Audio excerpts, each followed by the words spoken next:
invitation to live God's mission of reconciliation is always real and incarnate in very specific contexts.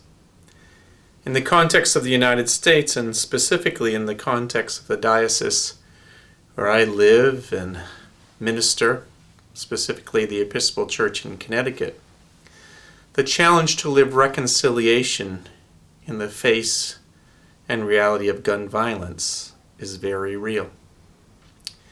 If we understand God's mission is to restore all people to unity with God and each other in Christ, and that sin is the seeking of our own will rather than the will of God, thus distorting our relationships with God, with each other, and with creation.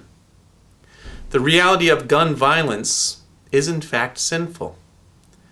It alienates us from God, from each other, from our true selves. We know this sad and tragic reality of the sinfulness and fallenness of humankind in gun violence. Sadly, having experienced the tragedy of the Sandy Hook shootings in grade school in 2012. We continue to live with that reality in the world and in our lives. But we are committed to saying that the ways of death, particularly at the hands of gun violence, are not the ways of God. In the United States, I'm sad to say that every year over 30,000 U.S. citizens die tragically because of gun violence. 60% of those at their own hand. Yet we in the United States seem to be shy of having a conversation about how gun violence continues to tear at our communities and our families, at relationships of loved ones.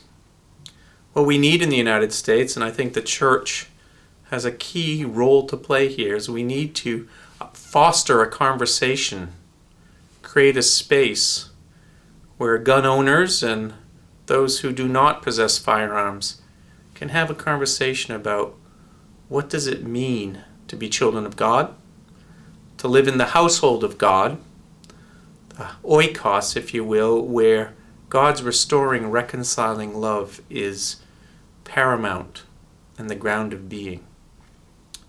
So the invitation for Christian leaders, for Christians generally in the United States, is actually to say the death and destruction caused by gun violence is not of God.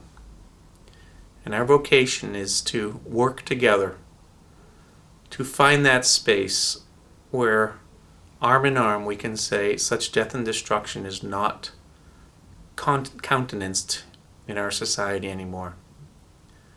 My prayer, my desire, whether it's with a group of bishops known as Bishops United Against Gun Violence or with interfaith and ecumenical relations in Faiths United to Prevent Gun Violence, is to work for appropriate sane legislation and education and coalition building, so that together, in service to the mission of God, in service to God's restoring, reconciling action in the world, we can overcome the realities of gun violence in American society.